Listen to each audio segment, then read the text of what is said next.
Welcome back, Panther fans. I'm David Brown here with Ryan Graham, Hey, y'all. the mute Tim Thurber, Hello.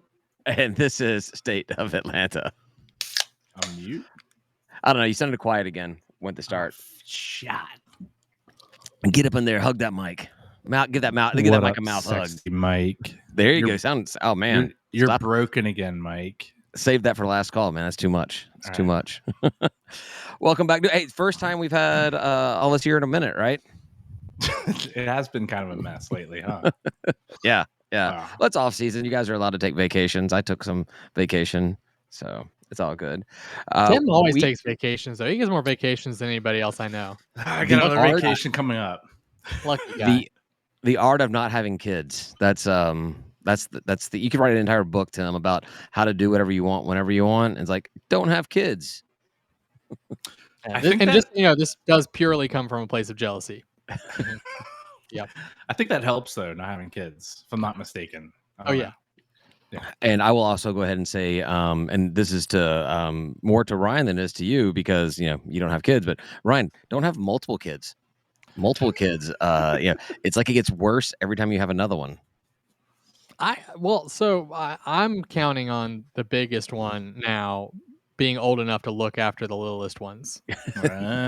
Free labor. That is nice. That is nice. She'll be hitting babysit time age right as I'm ready to let a babysitter watch the kids. There you go. All right. So with that being said, when this podcast release tomorrow morning, will be news. Well, no, we are 1 month away from Georgia State football at Ole Miss. Ooh, it's gonna be a good one. Yeah, just we're that close. There's actually football this week. There's whatever the first crappy preseason NFL game is on Thursday, and then Legends game or something. Yeah, whatever. I don't know. I think Detroit's playing in it. No, maybe that's who we have the first. I don't know. Anyhow, there's football this Thursday. I always tell myself that I get so ramped up pumped up for football that when preseason NFL starts, I'm like, good enough for me. I'll still. And then you watch that first preseason game, and you're like, oh yeah, this is absolutely garbage. This is horrible. This is why I don't go to these games. You watch a quarter, and you're like, oh yeah, right. I don't need to watch this. Yeah, especially this first one. Like nobody really plays or anything, So. But yes, we're getting close. Ole Miss. I am officially in for Ole Miss. Tim, I know you were in. Ryan, I think you're letting your wedding take precedence over your fall. I'm not in. I've spent so much money this year. Just so much money. and more to come. Jesus Christ. Yeah. It has been an expensive year. The divorce went through this year. So, getting divorced and getting married again. I was going to say remarried, but it's not to the same person. So buying a house. Buying a house. Yeah. Don't buy Ryan's book on economics. He will or home finance. He will not give good sound advice there. You really want to hone in. I'm not in debt. Right? I'm solid. I don't want to go into debt. So no Ole Miss for me. Well, I'll tell you what. With 3 kids, you can go into debt so quickly. Sure. All right. You're really drilling that home, David. No multiple kids. Yeah, exactly. Yeah. Hey, man, school starts back next Monday. I could not be more excited about life. It's going to be amazing. Wait, when? On Monday. Really? On Monday? Jesus. Yeah. August 3rd, whatever that one. Wow. August 4th has been school. I had the charter school down the street's already started back. They started back last Wednesday. God, that's so early. Yeah. It's crazy. No, it's not early enough. School should be year round. It actually it mostly is compared to when we were kids, because when we were kids, you had the huge summer, and what they've done is started pairing that off and on both sides of it and making it shorter and shorter, but then giving you 2 or 3 days here and there. Yeah, and I'm like, too many this vacations. is actually way better. I want 12 months out of the year, no vacations, but then just excuse any misses. So if we want to take a family vacation, work. Yeah, no, that was when I first brought my kid to the school she's in. We were like, oh, so if she wants to go out of town or something, to visit her grandparents, what's the deal with that, And they were like, oh, just go. We encourage that because she'll come back and tell the kids all the stuff that she experienced and learned and stuff, and that's part of what we do. Oh, cool, neat. That's awesome. No truancy. I'm not gonna police knocking on my door. There you go. Yes, I'm a fan of that. All right, Georgia State, Ole Miss. That's coming up, but McGee is doing everything he can to get ready for that game. Get ready for, I guess, really ready for the next game when Memphis comes here.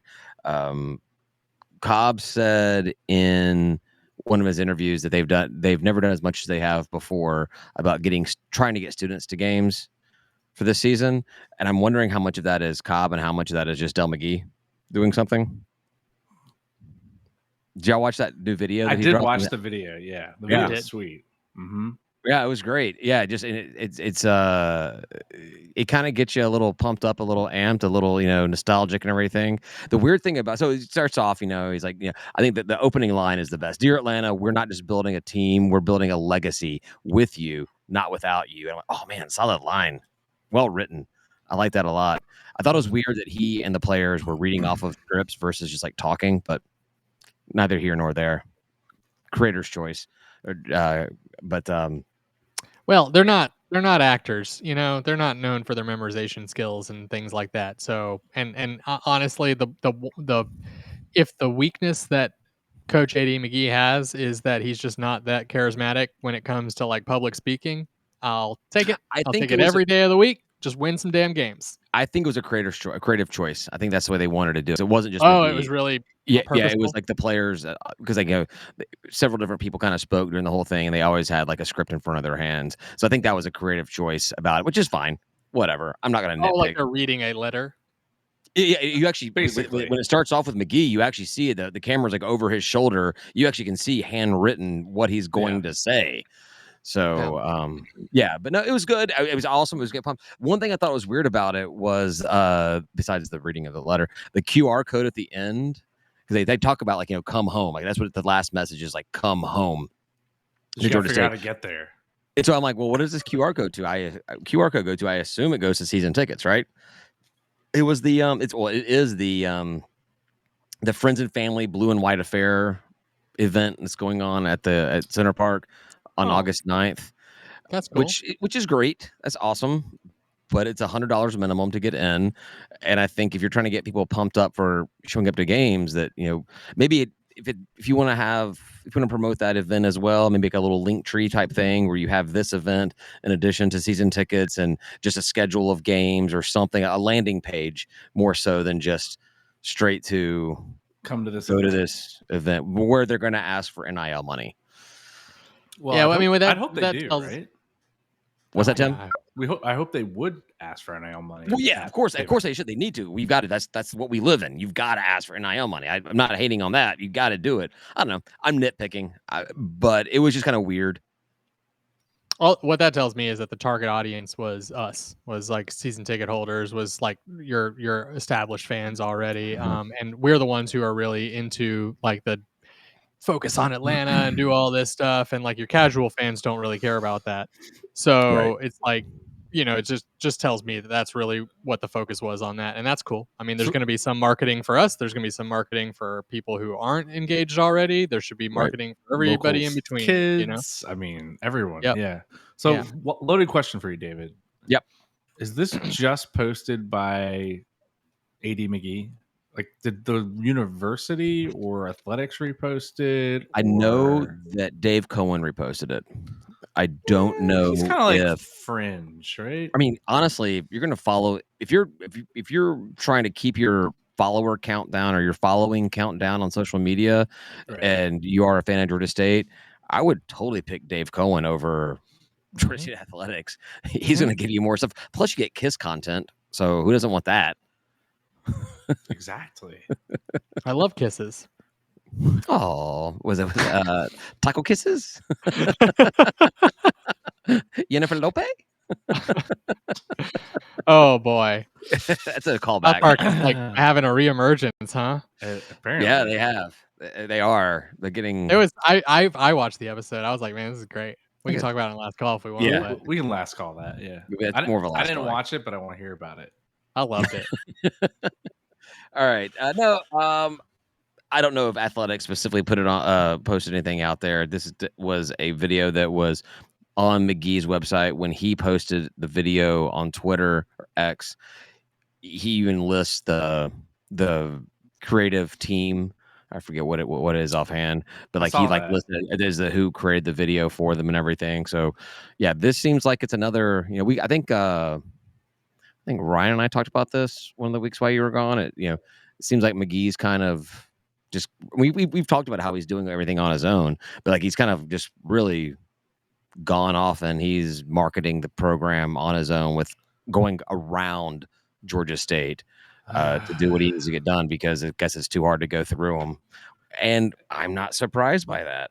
I know, it just makes me feel uneasy, like you Mhm. don't want to create all these barriers for a coach that actually really cares. He really Yeah, does.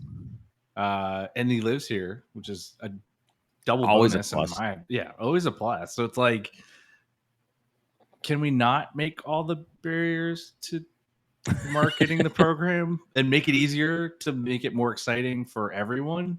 I don't know. Right. Like, I don't know what's going on, or I mean, I love that he's doing it. I don't even know if he's spending his own money or like what, I but don't know anything factually other than some rumors I've heard, but I would not be surprised if the Dell McGee Foundation has kicked in some coin well, good for for certain him. things here and there, and they've definitely put in the effort. They put in the man hours outside, and not just him. I think it's the McGee household have put in work Yeah. to get things done. I think this blue and white affair. It's not listed as an NIL, all blue, all NIL event, and it doesn't seem to be a university. It's taking place at the park, but doesn't seem to be a university event. I think this is something that he and his family have put together. So I don't know. We'll see. I Crazy. think when you take a job at Georgia State, you have to know it's an investment in your future, basically. Because if you do well here, it's going to be the stepping stone to your next job, which is going to be a P5 head coaching position. Dude, if you can make Georgia State a winning team, there are gonna be so many programs that are gonna Oh pick yeah, you're you going up. top tier. You're Well, going no, but straight. he's got the pedigree too behind him. Like even if he just turned us Right. into an 8-win season or something, had like even one, Yeah. probably he'd people would start sniffing. If he got two or something, he'd be gone to It's you know over. Georgia, Ohio State, Well, no, Texas. yeah, I think he has, a great season at Georgia State. I think he's definitely on the radar of all lower power conference teams, the smaller programs in the power conferences. If for some reason he sticks around for 3 years and does this and consistently makes Georgia State a winning team, wins some Sun Belt Conference championships, things like that, maybe gets into a bowl game and makes some noise there, yeah, then he's definitely going to be on the radar of the teams that are legitimately vying for national championship each season Mhm. as a either a top tier coordinator or head coach overall. Top tier coordinator. Yeah, exactly. Yeah. Yeah. Which I'm fine with. If we could be that team that gets a coach in and we hold them for 3 to 4 years and they just keep us winning every single year and they move on to greener pastures or whatever you want to call it, awesome. Well, Because more of it, lucrative, greener because it's coated in cash. You know. right. Right, but I mean, like, but if we're just consistently winning, that's gonna just be moving our own pedigree up over and over again to a point where eventually we're in the conversation for all the next levels of whatever's going on with college athletics and college sports, college football, and Yeah, everything. it's I mean, it's the same thing as like, players come into a school and one of the recruiting pitches is, we have X number of people in the NFL. And you'd think the university would also be able to use that and say, hey, all our Right, coaches get moved on to head coaches, coordinator positions at these schools, making this much money. This is, I know we're not going to pay you kind of what you think that you want here, but your next job will be right, exactly. more than Yeah, you're wanting here, you know? yep, yep. Come here because this is going to be a place where you'll be able to move on. And like you said, like this is what has come to college sports for the players. It's Mhm. existed there for the coaches forever, but yeah, for the players, the same thing. Georgia State can be a stepping ground for you to, you know, get a payday elsewhere. But I mean, it helps Sadly, our coaching recruiting. Like that's just a selling point that right, we can just go and say, "Hey, I know we can't pay you what you think you're going to want to make, but right, you'll make the next. right. You'll make that and more, and Well, more." Staying on with McGee, we did have the Sunbelt Media Days that happened after we recorded last week.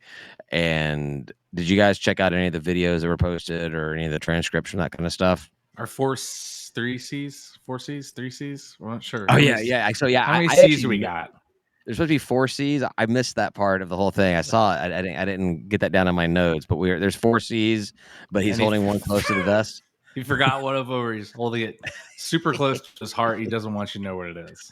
I don't What was understand, guys. There were what? I don't understand what you're saying. There were 4 C's, but he only said 3 of them. What was like? Who was that Texas governor that was running for president in the primary, and he wanted to talk about the 4 departments he wanted to close down, and he named 3 of them and goes, Oh, yeah, and there's another one. And the other one, Rick I don't and know Perry? what picture that guy, but I don't remember his name. Yeah, Rick Perry, was that? Yeah, like that was him. Yep. Yeah. So I don't think that's what McGee did at all. I think he just kind of he just kept moving on. Yeah, just kept on moving in his conversation. Nonchalantly, just kept talking. It was great. It was just smarter. Yeah. Yeah. I mean, super duper coach speak, complimentary to the conference and the whole media days and everything, which is great. This is what you're supposed to do. Talked about the season, talked about the 3.5 C's, and then kind of that was it. At least from what I saw. I know that we got cut off at some point with our friends at ESPN Plus because they're assholes. Well, they had something else that had to come on that stream. They had a tight time limit, time block. I don't know if it was in the actual media day thing or if it was in one of the other interviews that he did afterwards, but he did mention that going into fall camp that is going to be QB1. Like that's not that doesn't mean that's going to be QB1 come Ole Miss, but that's how they're entering camp was with Bear, being QB1. And I was kind of like questioning that a little bit, but then I was thinking about it. Georgia State history, we've always had quarterbacks that were okay. In 1 year, and then like balled out the second year. Nick Arbuckle, Connor Manning, Dan Ellington. I almost said Dan Terrius Elding, but it would have both worked. But Dan Ellington. So it would be kind of like prophetic if Vera comes in there and just balls out in the season. So I'm okay with it. Yeah, I mean, I hope that's what Vera can kind of muster this year. I don't know. I guess we didn't really go get a stud quarterback in the transfer portal or. Well, they got a few guys. We did, but it doesn't. Yeah, roll with what you know, type thing. Yeah. So you guys, by QB1, you mean like he's saying he's not going to do what he did last year? He's the starting quarterback. We had a starting quarterback last year. What do you mean? Well, I'm saying that he will be the starting quarterback this year. He was starting quarterback. He announced Bayer as the starting quarterback going into fall camp. He is the starting quarterback. Oh, that's cool. Yeah, that's fine. That makes sense. Yeah. Which is kind of new for us, right? Because, I mean, Elliott would have never said that. We'd have been waiting till like game 1, 90 minutes before, something like that, with rumors of like who's going to be the starting quarterback. So this different direction doesn't mean anything. Maybe it's I don't know. That it's just that blatantly obvious that like there's no real question Vera is the best that we've got right now. Or maybe this is his misdirection. Yeah, I thought he made some comment too about potentially some of the other guys getting some minutes in reps in the games. I don't know if I heard that, but he did make a comment that he expects us to see 6 different running backs taking the field during the season. Like there's going to be just mixing it up big time. Fresh legs. That's what I hear. Yeah. Let's see how many of them throw the ball. Oh, that's another thing he said, that he was trying to like simplify the playbook for the quarterbacks and like stressing to them if the option's not open, or not the option, but if your read's not open there to tuck the ball and use your legs and run. Like he's actually encouraging Georgia State ball. Just usually we're not used to doing the checkdowns though. They look like they're acting like they're going to do it and then they run it. Right. Yeah, so the Wildcat. Well, hopefully we can coach them up to actually do the reads. Right. But they're simplifying the playbook. They're and giving the quarterback, whoever that may be, the flexibility, the confidence, but the confidence in the quarterback to go do the run thing. Yeah, I mean, honestly, you get a a field commander, right, type quarterback, and that is like your bread and butter, right? That's what Nick Arbuckle actually brought. I know he had a hell of an arm and he was pretty accurate with it and all that stuff, and he ran like a tight end. But beyond all that, he was calling plays on the field, right? And Yeah. that's where you really get a quality quarterback. Like you can see night and day difference between those quarterbacks that are actually calling plays versus the ones who are just like doing what they're told to do and just sort of going through the motions. Right. What did you guys think of Vayer last year? Because I know we had I can remember through the podcast we're like, it's time to pull him. He's not performing well. Time to make a change. And then we kind of wishy washy back to him. Well, I think I it don't know was what to we had think this year. because we had Zach Gibson, who going into the season, we didn't know who was going to be starting for Georgia State, whether it be Gibson or Vayer, and we didn't know how to pronounce Vayer's name, so we kind We of did not. we're leaning into Gibson. We were forced to learn how to pronounce his name. I don't know. I'm not opposed to it. I mean, we know nothing about any of the other quarterbacks that came in. We know nothing about what they're going to do. We have no idea how they're going to run under this system. So roll with it. Let's see what happens. He was quick to make a change last season when things weren't going that way, and then to change back. So That's what I was worried when you guys said QB1. I didn't quite catch the Vayer part, but when you just said like he's going with a QB1, I was like, oh god, does that mean he's doing something different? Because last year I thought it was good that he switched when he switched, and like a dual quarterback, what? like a dual quarterback system or something. I don't want a dual quarterback system, but I do Right. want you to bench your quarterback if he sucks. Like I Right. don't want you to just keep going with a guy who like really is playing terribly, which is where we were. And so it was, when he switched, it seemed like the hot hand did come back in, but then he went back to his go to, Right. and so it's like, oh hey, you just need some time, man. And of course, Yeah. the hot hand cooled off too, but it was good. I thought it was good to hey, you're not playing so hot. You probably should take some time, man. I agree. I think that's wrong, and we'll see. I mean, it'll be interesting to see that first test. Man, opening up at Ole Miss. We'll talk more about that. I think we're gonna talk to an Ole Miss podcast ahead They have internet over there? week. I don't know. I don't think he lives in Oxford.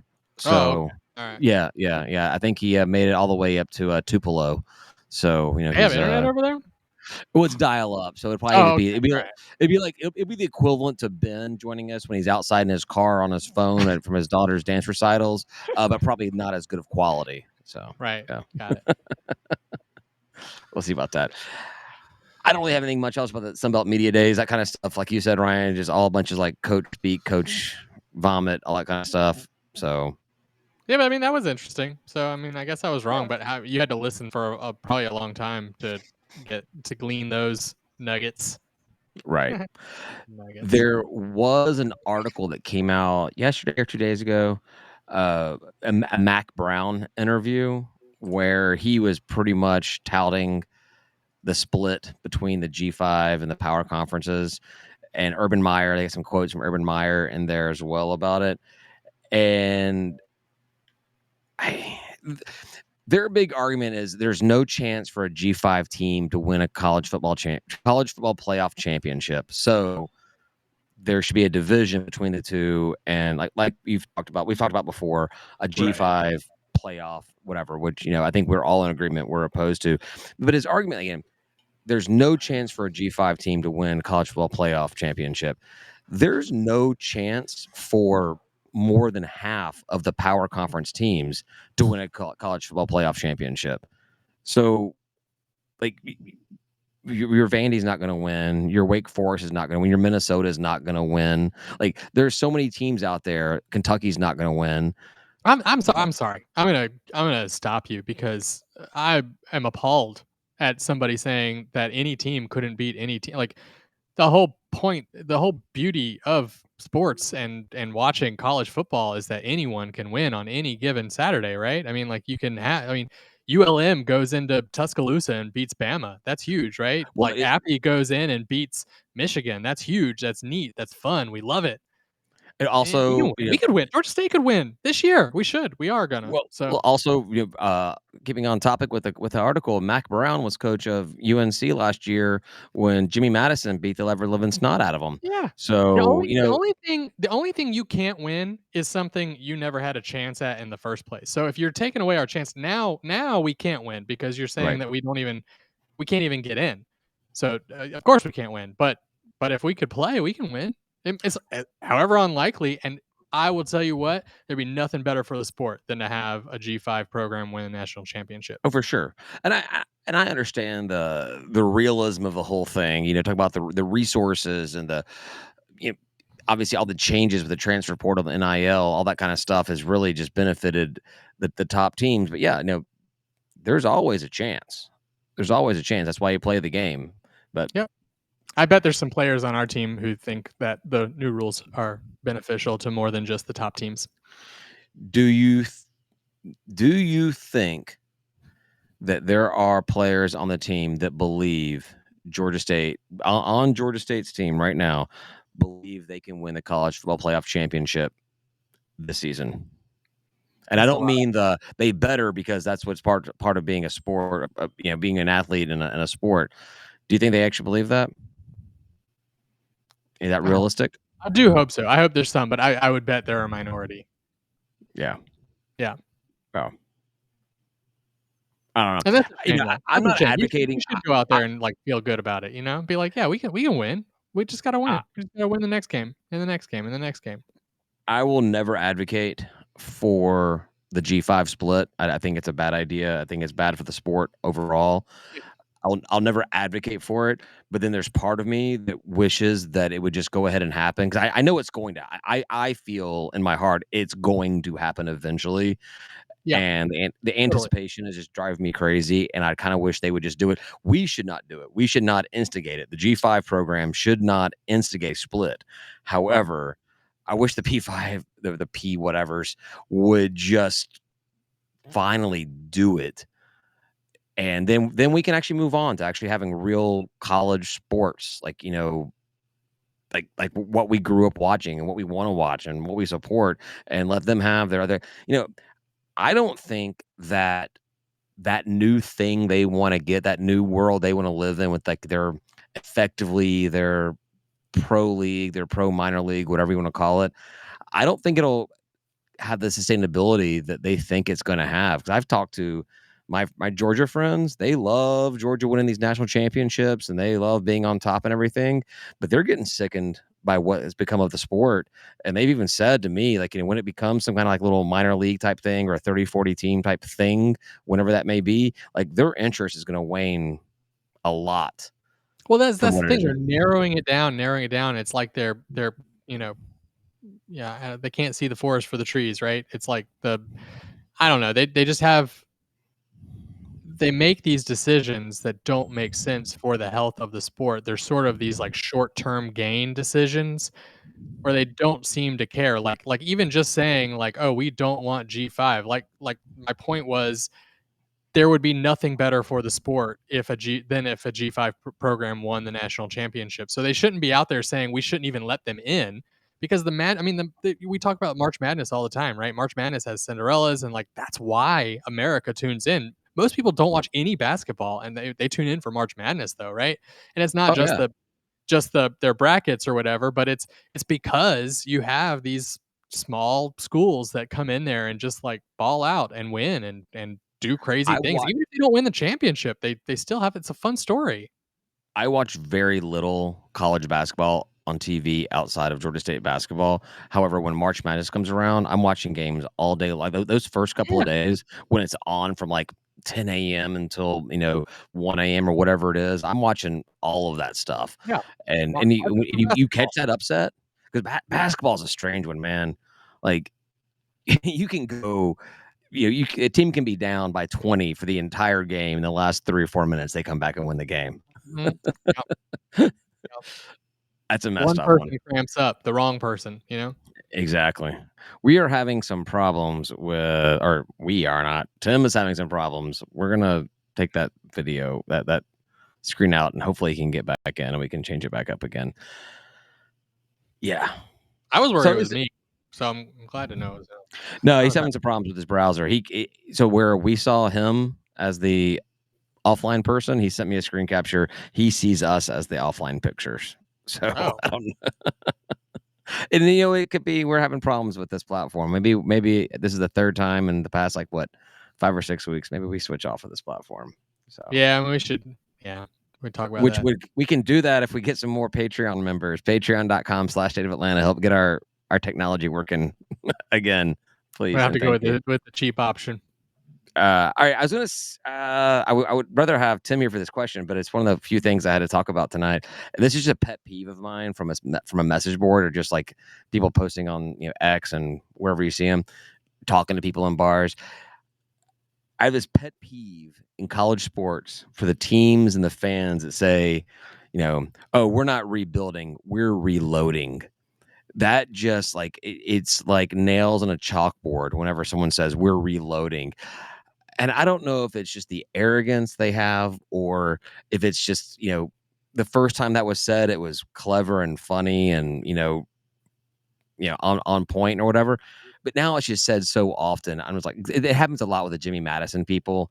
I think where I saw it today, it may have been a Jimmy Madison person that said it today. They got to tick me off. Am I overreacting about that? Or is I don't know. it You should just ask them if they need a whole season to reload. right? Like, what, you need a year to reload? What are you talking about? No, you need a year to Hey, rebuild. What's it wrong with just, you? oh no, it wasn't. I think it was I think it was somebody. It was on the Sunbelt board, and it was from an American team or somebody else that had jumped on there that was giving their 2 cents on something, and this is not a rebuilding year. This is a reloading year. I'm like, just, come on, like it's just a dumb phrase. Like I said, Yeah. it was very, very clever the first time it was said. From that point on, it's just stupid. It's just dumb. You sound like an idiot. I mean, I sound like an idiot all the You might time. be overreacting a little bit. I mean, it's one of the things. It's like conversation over. If someone says reloading, I'm all right. Cool, that's fine. I don't have anything else to say to you anymore. This conversation's over. I'm done talking to you right now. Oh, I made a So, tailgate sign, and I put a big reloaded logo on it. So I hope that's okay. oh, there you go. Yeah. Well, we can reload the coolers at any time. That's right. I think I may have messed things up for Tim. Try that again. I don't know what's going on with him. Well, you messed him up. I don't know. He You still he said, "I now trust you, man. I'm trusting you right now." That's what you told me. this is not the way we want to have our three of us back together episode. Let's